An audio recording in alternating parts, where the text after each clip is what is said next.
یہ بھی امتحان ہے حضرت ابراہیم خلیل اللہ کا. اس خاندان نے قدم قدم پہ امتحان دیے. پہلے اولاد نہیں ہے، یہ صدمہ سہا. پھر اولاد ہوئی تو کہا وادی غیر ذی زرع میں چھوڑا. اللہ کا حکم مانا اور وہیں اپنی اولاد کو اور اپنی زوجہ کو چھوڑ چلے آئے. فلسطین میں آ کے آباد ہو گئے. فلما بلغ معہ السعی، قرآن بتاتا جب وہ چلنے کے قابل ہوئے. ایک روایت میں 7 سال 8 سال یا 9 سال عمر، بعض نے بلغہ سے بلوغت کی عمر مراد لی ہے. اب حکم ہوتا ہے جاؤ ملاؤ. لیکن یار میں جدہ گیا تو وہاں ایک دوست کے ہاں ٹھہرا، تو اس گھر کے اندر کھلونوں کی بوریاں تھیں. تو میں نے اس کو کہا کہ آپ یہ کوئی کاروبار کرتے ہیں؟ تو اس کا دوست بھی تھا ساتھ، تو وہ مسکرا کے کہنے لگا کہ یہ کاروبار نہیں کرتا، بڑی دیر کے بعد اللہ نے اس کو بیٹا دیا ہے. تو اب یہ پاکستان جا رہا ہے، تو جب بھی بازار جاتا ہے 10-20 کھلونے خرید لاتا ہے. تو یہ کتنی بوریاں کھلونوں کی بھر گئی ہیں، تو یہ بک کروائے گا، ایسے تو نہیں اتنے جا سکتے. تو یار اتنے عرصے کے بعد بیٹا ہوا اور باپ ملنے جا رہا ہے، تو اس نے کھلونے جمع کیے. لیکن یہ کیسا باپ ہے جس کو حکم ہوتا ہے اتنے طویل عرصے کے بعد بیٹے کو ملنے جا رہے ہو، ایک چھری لے لو، ایک رسی لے لو. یار ان کے نام باقی ہیں تو یوں ہی باقی نہیں ہیں. امتحان کتنے بڑے تھے. کہا جاؤ، لیکن ہاتھ میں رسی لے جاؤ، ہاتھ میں چھری لے جاؤ. حضرت خلیل اللہ پہنچتے ہیں، اپنی زوجہ سے ملے اور کہا بیٹے کو تیار کر دو، دوست کی دعوت پہ جانا ہے. مانگ سجا دی جاتی ہے، بیٹے کو نئے کپڑے پہنا دیے جاتے ہیں. اللہ اکبر. بیٹے کو لے کر نکلے.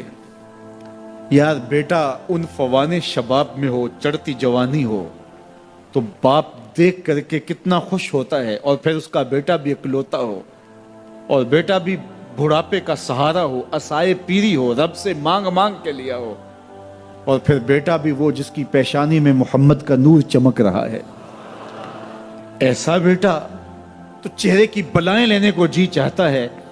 لیکن حضرت خلیل اللہ اللہ کے حکم پہ اس بیٹے کو ذبح کرنے کے لیے ہاتھ میں چھری اور رسی دبائے منا کی وادی کی طرف بڑھ رہے ہیں. شیطان نے سمجھا کہ اس سے نازک مرحلہ اس خاندان پہ نہیں آ سکتا.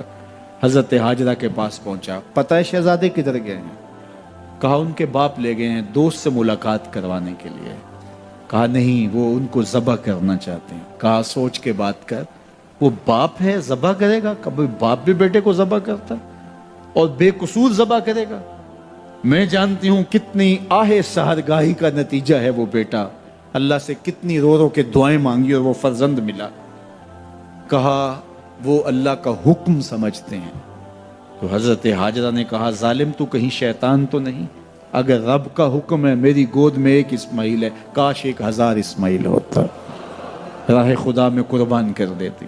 اسماعیل علیہ السلام کے پاس شیطان پہنچ رہا. اسماعیل پتہ ہے تیرے باپ تمہیں کدھر لے جا رہے ہیں؟ کہا کہ کدھر؟ کہا کہ وہ ذبح کرنے لے جا رہے ہیں. کہا تم سوچ کے بات کرو. ان کی آنکھوں کی چمک نہیں دیکھی؟ میری طرف دیکھتے ہیں تو لگتا ہے کہ ان کی آنکھوں سے شہد ٹپکتا ہے، اور وہ مجھے ذبح کر دیں گے. کہا اللہ کا حکم سمجھتے ہیں. کہا اچھا؟ کہا ہاں. کہا اسماعیل کے وجود میں ایک جان ہے، کاش میرے ایک بال میں جان ہوتی اور راہ خدا میں قربان کر دیتا. ابراہیم علیہ السلام کے پاس شیطان پہنچ کے بولتا ہے ابراہیم اللہ کو راضی کرنے کے اور تھوڑے طریقے ہیں، ضرور بیٹے کو ذبح کرنا ہے. تو وہ بھی کنکر اٹھا کے مارتے ہیں اور شیطان کو راستے سے ہٹا کے منزل کی طرف بڑھتے ہیں. قرآن نے وہ سارا منظر بیان کیا ہے. فلما بلغ معہ السعی، باپ بیٹے کے پاس آیا اور کہا بیٹا میں نے خواب دیکھا ہے کہ میں تجھے ذبح کر رہا ہوں. فانظر ماذا تری، بتا تیری رائے کیا ہے. بیٹے پر سختہ طاری ہو جاتا، آنکھیں پھٹی کی پھٹی رہ جاتی. باپ کیا بول رہا ہے؟ لیکن یہ فیضان نظر تھا یا کہ مکتب کی کرامت تھی. سکھائے کس نے اسماعیل کو آداب فرزند. اللہ اکبر. فرزند ہو تو اسماعیل ذبیح اللہ جیسا. فانظر ماذا تری، بتا تیری رائے کیا ہے. بیٹا خاموشی اختیار کر لیتا. السکوت من الرضا، تو سکوت بھی رضا سے ہے، اس کی خاموشی بھی رضا مانی جاتی. اور جب اس طرح کی سراسیمگی کی کیفیت ہو تو خاموشی ہی رضا ہوتی ہے. بیٹا کہتا ٹھیک ہے آپ ذبح کر لیجئے. یہ بھی امتثال امر ہوتا. لیکن بیٹے نے 2 قدم بڑھ کے بات کی. بیٹے نے کہا یا ابا تفعل ما تؤمر ستجدنی انشاءاللہ من الصابرین. ابا جان ذبح کیا ہے، جو کرنا ہے کیجئے. یہ نہیں کہا یا ابا تذبح، ہاں ابا جی ذبح کر لیجئے. ذبح کا جواب ذبح سے نہیں دیا، بلکہ کہا یا ابا تفعل، اے ابا جان کیجئے ما تؤمر، جو بھی حکم ہو. ذبح کیا، جو بھی کرنا ہے کیجئے. رہی بات میری، یہ کام آسان تو نہیں، لیکن میرے اللہ نے چاہا تو صبر کر کے دکھاؤں گا. منا کی وادی ہے، باپ اور بیٹے دونوں نے طے کر لیا. باپ ذبح کرنے پہ راضی ہے، بیٹا ذبح ہونے پہ راضی ہے. یار اسلام من مانی کا نام نہیں ہے، اپنے خواہشات کو پورا کرنے کا نام اسلام نہیں ہے. اپنے آپ کو مالک کے سپرد کر دینے کا نام ایمان ہے، اس کا نام اسلام ہے. یہاں دیکھیے فلما اسلما، جب دونوں نے طے کر لیا، دونوں راضی ہو گئے. باپ ذبح کرنے پہ راضی ہو گیا، بیٹا ذبح ہونے پہ راضی ہو گیا. وَتَلَّهُ لِلْجَبِينِ، اور باپ نے بیٹے کو پیشانی کے بل لٹایا. قرآن نے وہ سارا منظر بیان کیا ہے. اس پر مفسرین کے 2 قول ہیں. ایک یہ کہ الٹا لٹایا تاکہ کفا سے ذبح کروں، گردن کے پچھلے حصے پر چھری رکھ کے ذبح کروں گا، منمونا چہرہ میری آنکھوں کے سامنے نہ ہو اور میرے دل کے اندر کوئی جذبہ رحم نہ جاگے جس سے اللہ کے حکم کی تعمیل میں دیر ہو جائے. اور دوسرا معنی یہ کیا کہ آپ جانور قربانی کے لیے جو ذبح کرتے ہیں تو اس کی گردن کو بل دے کے اس کی پیشانی کو زمین پہ لگا دیتے ہیں تاکہ یہ رگیں تن جائیں اور ذبح کرنے میں آسانی ہو. حضرت اسماعیل کی معصوم گردن کو بل دے کر کے ان کی پیشانی پتھر کے ساتھ جوڑی گئی. وَتَلَّهُ لِلْجَبِينِ، پیشانی کے بل یوں لٹایا گیا کہ گردن کھل جائے اور بیٹے کو ذبح کرنا آسان ہو. آنکھوں پہ پٹی باندھ لی کہ یہ منظر تو دیکھا نہیں جا سکے گا، اللہ کے حکم کی تعمیل بھی باہر صورت کرنی ہے. سعادت مند بیٹا بولتا ابا جان مجھے رسیوں سے جکڑ لیجئے، کہیں ایسا نہ ہو کہ میں تڑپوں اور اللہ کا حکم پورا کرنے میں آپ کو دیر ہو جائے. باپ بیٹے کو رسیوں سے جکڑ لیتا ہے، ہاتھ میں چھری پکڑی ہے. ذبح کرنے لگتے ہیں تو بیٹا بولتا ہے ابا جان رسیاں کھول دیجئے. کیوں؟ آپ کا منصوبہ، آپ کا پروگرام تبدیل ہو گیا. کہا نہیں. تو پھر کیوں رسیاں کھولوں؟ کہا کہیں ایسا نہ ہو کہ کل کا مورخ لکھے کہ باپ ذبح کرنا چاہتا تھا، بیٹا ہونا نہیں چاہتا تھا، باپ نے باندھ کے کیا. کھول دیجئے، نہیں تڑپوں گا. رسیاں کھل جاتی ہیں. بیٹا پیشانی کے بل لٹایا ہوا ہے، ہاتھ میں چھری پکڑی ہے. منا کی وادی ہے، کارکنان قضاء و قدر کی چیخیں نکل رہی ہیں، حوریں تھرا رہی ہیں، زمانہ کانپ رہا ہے. منا کی وادیوں پر تھر تھراہٹ ہے. مالک قیامت آنے والی ہے. فرشتے بھی پوچھ رہے ہیں کہ مالک کیا ہونے والا ہے. کہا تم کہتے تھے انسان کو پیدا کر رہا ہے، سجدے تو ہم کریں گے، ذرا میرے بندے کی ادا تو دیکھو، ذرا میرے بندے کا انداز محبت تو دیکھو، میری فرما برداری، انقیاد امر اور اطاعت اور امتثال امر کی مثال تو دیکھو. ذرا دیکھو میرا بندہ میرے حکم کی تعمیل کیسے کر رہا ہے. اللہ اکبر. کائنات آنکھیں جھپک رہی ہے، سورج منہ چھپا رہا ہے کہ یہ منظر دیکھا نہیں جا رہا، اور منا کی وادی تھر تھر کانپ رہی ہے کہ ایک بوڑھا باپ ہاتھ میں چھری پکڑے اپنے نو نہال فرزند کو ذبح کرنا چاہ رہا ہے. عجیب منظر ہے کائنات کے اندر. حضرت ابراہیم آگے بڑھے، بیٹے کی گردن پہ چھری رکھی اور پوری قوت کے ساتھ چھری کو جنبش دی. اللہ اکبر. لیکن ایک بال بھی نہیں کٹا. پاس پڑے پتھر پر چھری کو مارا. لما تقطع یا سکین، چھری کاٹتی کیوں نہیں؟ چھری نے آواز دیا الخلیل یامرنی والجلیل ینہانی، خلیل مجھے کاٹنے کا کہتا ہے، رب جلیل کہتا ہے خبردار ایک بال بھی کاٹا تھا.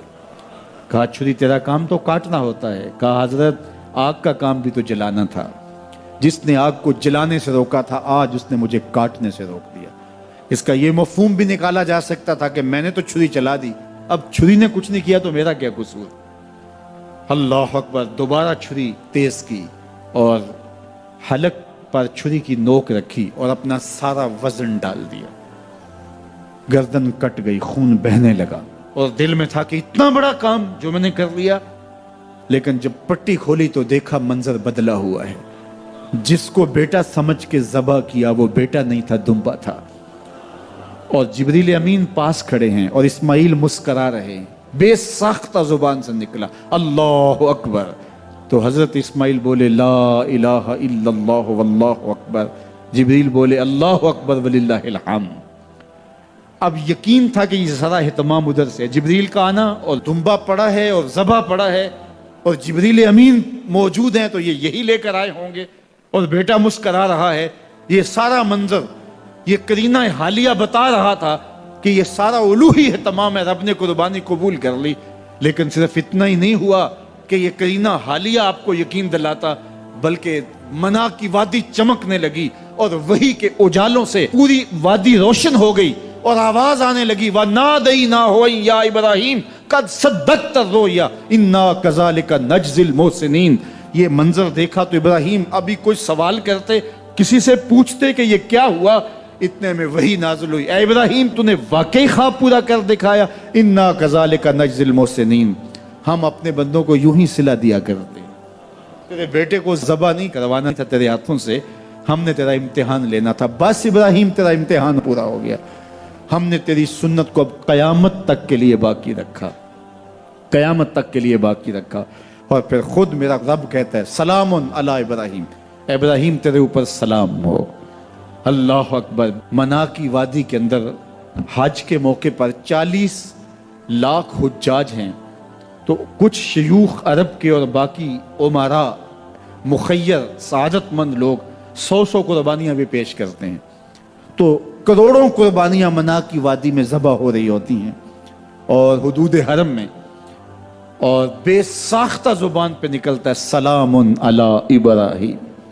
ہر سال یہ شور و غوغا ہوتا ہے کہ اس مرتبہ قربانی بہت مہنگی ہے، شاید زیادہ لوگ قربانی نہیں کر پائیں گے.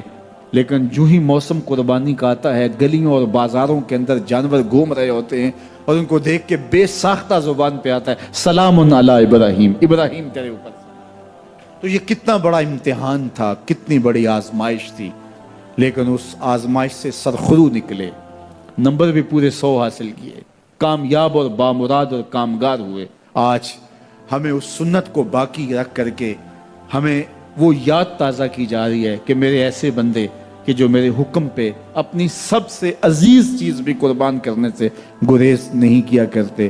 ہمارے ایک بزرگ فرمایا کرتے تھے کہ ہر بندے کا ایک اسماعیل ہوتا ہے، جب تک وہ اپنے اسماعیل کی گردن پہ چھری نہیں رکھتا رب کا قرب نصیب نہیں ہوتا. تو جو تمہاری محبوب چیز ہے اس کو راہ خدا میں جب تک قربان کرنے کا جذبہ نہیں پاؤ گے، تب تک تمہیں وہ منزل نصیب سعادت کی نہیں ہوگی.